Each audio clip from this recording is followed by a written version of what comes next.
at the back will be very quickly into racing. Red lights go on, and out they go. And it's a good start then by the car from pole position of Jake Hewlett. Chris Smith's made a decent getaway as well, as too has Chris Nyland. I think pretty good starts all across the board there. Nyland's going to have the inside line up into the hairpin, but actually it's around the outside that we can see the blue and red car of Chris Smith trying to make a move. I think in actual fact Jake Hewlett has probably just about held on. Yes, he has. Chris Nyland is that's gone up into second place, or has he? Yes, he has. And Chris Smith in third position with Joe Jessup fourth, Matt Digby in fifth. Yeah, they were almost overlapping, I think, as they went through shot there at Debenny. But let's see as they come into the S's. It's Hewlett versus Nyland. 3 points between them in the championship.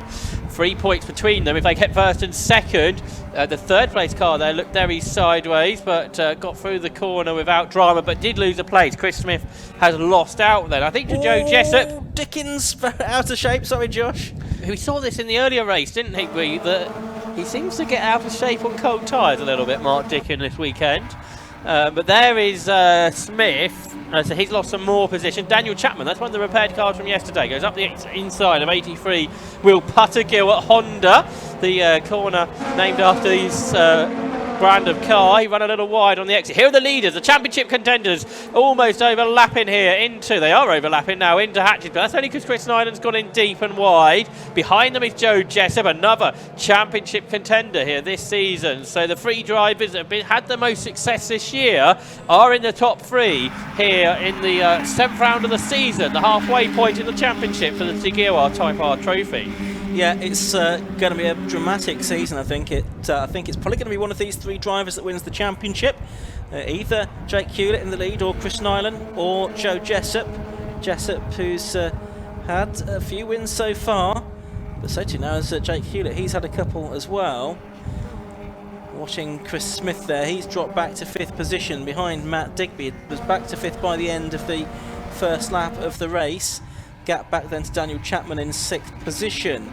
This is the 28 car of Joe Jessup, the man who has won races at Croft and Alton Park so far this season. Before we think about what's happened this weekend, and then we see them all head through Honda, the leaders down the straight towards Hatchett's Hairpin for the third time. That's Chapman. Behind him is Pottergill, who's going pretty well this weekend, challenging for 6th place there at Hatchett's.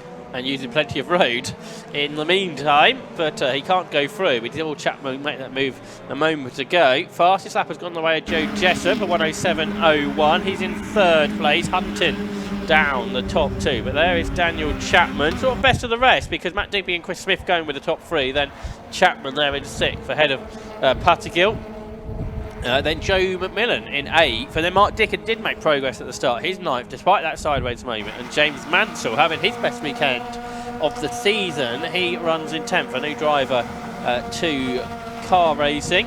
There is William Puttergill, who raced in the championship last season, but I'm afraid one car off the road, which is 23 Alan Gill. Yeah, so he is out of the race. That is just on the exit of Spitfires, and it's only a few feet really from the edge of the circuit. So we've got yellow flags down there. Wouldn't surprise me if we saw more than that. Indeed, I can see the safety car moving out, and I think it's going to do what it did in the previous race, and yet it's going to join the circuit at the exit of Spitfires, and will pick up Jake Hewlett, the race leader. So we're back into safety car conditions here in the TEGIWA Type R Trophy. Yeah, that car of Alan Gill, it literally is about 6 feet away, and if my eyes don't deceive me, it looks like that's not going to be quite such a straightforward recovery. Look, from this angle, it looks like the left front corner is broken on that car. So I don't know quite if that's correct, if indeed how it is correct how that's happened, but it might be a slightly less rapid recovery than the one we saw in the previous low-cost race. Yeah, that looks to be the case, doesn't it, Ian, outside our commentary box window, rather than what you might have seen on the screen perhaps. But yeah, the top three here, you mentioned that it'll probably be one of these drivers that will win the championship. They're the only drivers that have actually won a race this season, aren't they? We mentioned 3 for Jessup, 2 for Hewlett and 1 for Nylon. But the race now being stopped, and I think they've probably realised that recovery is going to be a little bit more complicated than perhaps was first thought. Therefore, the green flag is waved now, and attempt 2 at this race is about to get underway. Which it does now, and it's Jake Hewlett that makes a good start from pole position. A good start too by Joe Jessup from the second row of the grid, and he's going to be chasing the race leader down to the first corner. Chris Nyland therefore has to slot into third position. And there's Matt Digby in the green car in fourth spot. Several cars abreast fifth and beyond, but it looks like it is Jake Hewlett then at YT Biggs on Instagram, judging by the side of his car. He has the lead of the race then from, in second place, Joe Jessup then, and Chris Nyland in third. The 3 race winners from the championship so far this year out in front. Yeah, that's right. In a slightly different order to what we had on those 3 laps on the first start. Then you've got behind... Oh, and a challenge for the lead round the outside has gone Joe Jessup. He's run out of road, so Chris Nyland past them both. Well, he's certainly got past Jessup. He's brought Matt Digby with him. But it is Jake Hewlett, still with the novice cross on the back, that leads the way. But here comes Digby now. He's getting second, away from Chris Nyland on the inside, through Carter's curve into Honda. He's made it work, and Jessup's lost another place with there. He's sideways Chris Smith, who's going to run out a little wide, so perhaps Jessup can get that one back. So Joe Jessup, who was trying to get the lead, has dropped to at least 4th place here. As he tries to hold off Chris Smith and Daniel Chapman down. They both break later than him, down into the hairpin. Some drivers break even later than that. William Puskill and Joe McMullen coming together there. McMullen with damage to the rear of his car. Gavin Johnson there in the number 9 car, squeezing up on the inside as well. Damage to the front of Pottergill's car, so you might be able to put those 2 things together. So top 3 then sweeping through, with Digby having made his way through into second place. Then Nyland down to third, and Joe Jessup, the man with a lot of work to do here, looks like he was back into 4th position then, as we saw the cars just go through shot there. But it's Jake, yes it is, Jake Hewlett still leading. Quite a long gap behind Jessup now. Chris Smith has disappeared, it seems. Yeah, he didn't come through there. There he is in the background, so he's lost a lot of ground. And Daniel Chapman, very wide, didn't he? Went way out of shot, so wide he went. One car's gone in the mud, but it's come back out okay. So James Mansell is out there. He's in the car with the novice cross on. The car in front of him gets very sideways. That's Daniel Chapman, who is the first of these cars a long way behind the leaders, and then everybody else is behind him as they head up towards the Hatchett's hairpin. Damage, as you mentioned, to the 11 car, Joe McMullen, who brakes late again. This time gets the car turned in. Another driver with a novice cross on the back of his Type R Trophy Honda. And Chris Smith hasn't come through, I don't think, has he? So no, he's just in the pit lane now, actually. So we said he was having a good weekend. That's kind of come to an end now. As looking here at the 6th place car, James Mansell, ahead of Tim Necklin, who's been hit by 11, who's McMullen. I think they've got away with it, have they? Looks like it. They look like that could have gone worse. Tim, from the back of the grid originally, Conor Murphy, who had that problem earlier, retired. He's involved here. He's 10th at the moment, I think, isn't he? And maybe even a little bit higher than that. We'll get a check on that at the moment. Leaders are coming through over the line, I can tell you. There's the James Mansell car. So he was in 6th place at the start of the lap, and I think he still is there. So Chapman in 5th, Mansell in 6th. There's 2 evocative names from the history of motorsport. And then everyone else trying to be 7th at the moment, headed by Tim Necklin in the 96 car. But round the outside again, late on the brakes now is the bumperless car. As Pottergill runs wide, it was McMullen that was late on the brakes. The damaged front end of Pottergill there went very wide, but it's back on again as it's all going on, isn't it? In the second group of cars.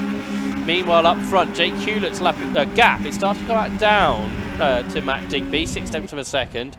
Nyland and Jessup 3rd and 4th. But here's the Mark Dickin in the middle of this gaggle, where Conor Murphy gets very sideways ahead of him, which may give Dickin a chance to go through. Yeah, Dickin through on the inside there at Brooklands. Warwick Ellis getting the black and white driving standards flag down beneath us. So watching Conor Murphy then in that 67 car, just lost out to Mark Dickin as the leaders go through once again. And it is still Jake Hewlett leading from Matt Digby and Chris Nyland in 3rd position. But here we see that battle a little bit further back, just coming through Honda. It's 1, 2, 3, 4, 5 cars altogether. Tim Neckland, Joe McMullen, then Mark Dick and Conor Murphy, and Gavin Johnson going well inside the top 10 as well. There's the bumper that's come off the back of Joe McMullen's car. He currently runs in 8th position after 4 laps of this. Here are the leaders though, absolutely together. Jake Hewlett leading Matt Digby and Chris Nyland and Joe Jessup, 4 of them. The top 4 in the championship here in a different order to what their championship positions are, but they're having a great battle here in the final of 3 races of the weekend for the Type R trophy. But it is Jake Hewlett, the driver with the least experience, at the front. Matt Digby probably with the most experience really here in P2. Chris Nyland, championship leader, 3rd. Joe Jessup, who raced in the series last year, sits there in 4th place as they head their way through Honda Curve for the 5th time, with Jake Hewlett leading the way. Yeah, over the line they go. William Pussergill now getting the track limits warning flag as well. He's in 13th position after his excursion on the previous lap. Chris Nyland going deep into Hatchets to try and get the place away from Matt Digby. Danger is there. He leaves the door open for Joe Jessup, who's not too far behind in 4th position either. He certainly doesn't get P2 away from the very experienced Matt Digby though. So it's Hewlett now, the slightly bigger lead again I think over Digby in 2nd, Nyland in 3rd, Jessup in 4th. There is then quite a gap back to Daniel Chapman in 5th, ahead of James Mansell in 6th place. And Mark Dicken and Conor Murphy have both made up place as well, going 7th and 8th now. Meanwhile, the leaders work lap number 6. Still Hewlett out front as they turn their way through the Brooklands hairpin here. And Matt Digby, he managed to fend off that challenge at the start of the lap from Chris Nyland, so still runs 2nd. Here's that 2nd group, including Conor Murphy and Mark Dicken, 7th and 8th, now ahead of Tim Neckland. And they're also headed into this part of the circuit where Murphy gets a better exit and draws up alongside Mark Dicken and should make 7th position there for his own as they work their way through Carter's Curve, and does. So he's through ahead of 777, which is Mark Dicken, who tries to fight back, does he, here into the final corner, but can't make that work. And then you've got Necklin and McMullen behind. 3 minutes of the race left to go on the clock. It's Jake Hewlett leading by about half a second. That's Tim Necklin locking up in 9th position. Joseph McMullen trying to find a way through behind him. Gavin Johnson there in 11th place now, the former Porsche 924 champion and classic stock hatch racer as well. As we watch the 67 car, that's Conor Murphy then. He's in 7th place at the moment. He's about 5 seconds behind James Mansell up the road, so he's got a bit of work to do, and I'm not sure he's got enough time to do that, to catch up into the top 6 positions. There's that bumperless or rear bumperless number 11 car of Joseph McMullen. Will affect the handling a little bit as the leaders go over the line again with 2 minutes left to go. Still in the same order, I can tell you. As we're watching now, Murphy here, he's getting away I think from Dicken, isn't he, a little bit, in 7th position. Yeah, it's starting to look that way, isn't it?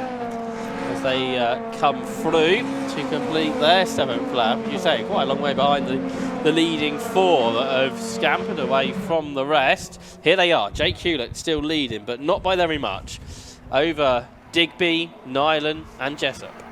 William Pussergill's in problem, I think. He seems to have lost power on the way down the Cowles straight, the start and finish straight here, so Pussergill may be out of this race before much longer. This is the leading group of cars working what's probably going to be the penultimate lap here, because we've just got just over a minute to go. A lap time here is about 1 minute and 7 seconds. Best lap of this race has been a 1:06.97 for Joe Jessup, which is not as quick as Jake Hewlett went in the earlier race. Over the line they go, and yes, I'm pretty sure this will be the final lap that they are now starting, and it's Hewlett ahead by still only about half a second.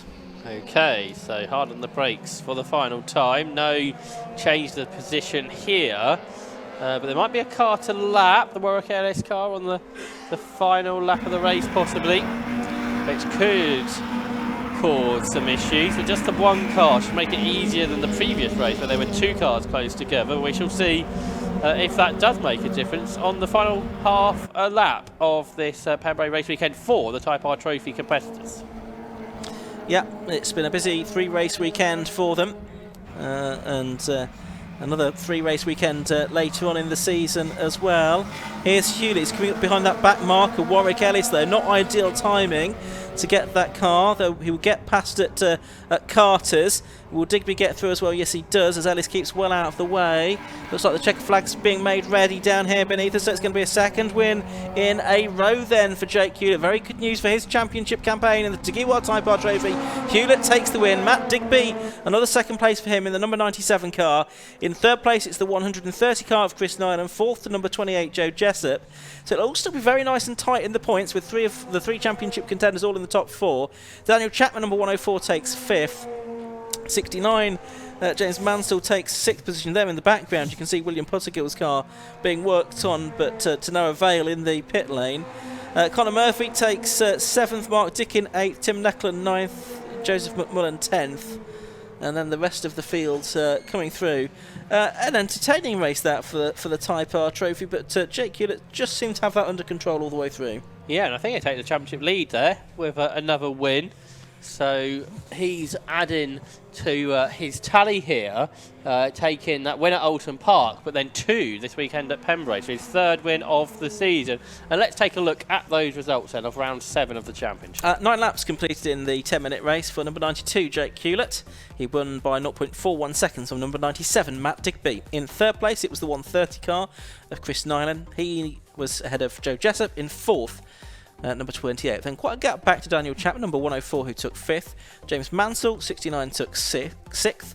7th place to number 67, Conor Murphy.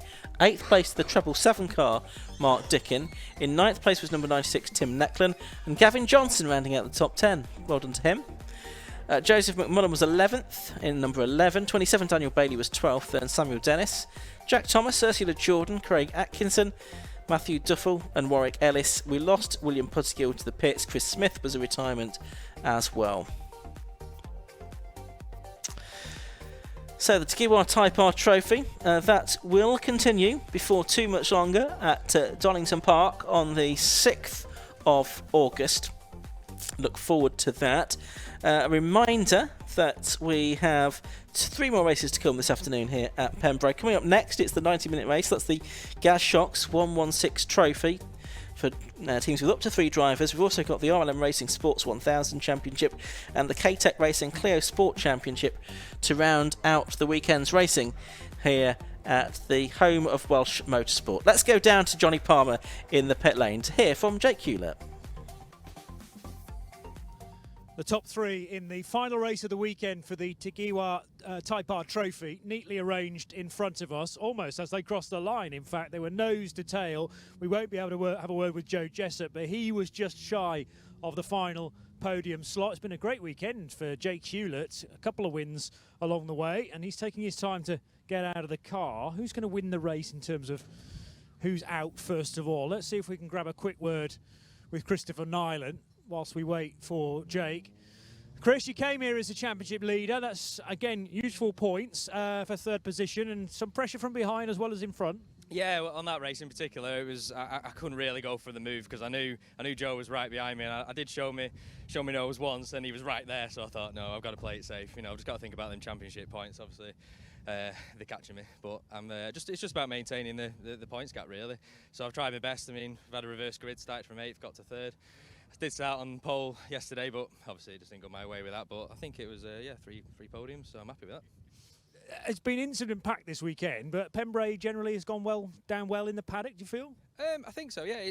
Obviously the circuit, it's a good circuit, yeah. It's fast, it's flowing. You can't make overtakes, you know. I've proven that. So and it's a good track in both the wet and the dry. So I personally enjoyed it, yeah. Good. Well, it's been a pleasure to have you here as part of the 750 Motor Club schedule, of course. Let's move to Jake to make sure that we've got time to first of all present this. So, Victory Garland. It's been all right for you this weekend, hasn't it? Especially the last 2 races. Yeah, very, very positive. Really struggled in the wet with the wet setup. Still working on that front, but we've kind of got the dry dialed down. So, yeah, get off the line clean, look ahead.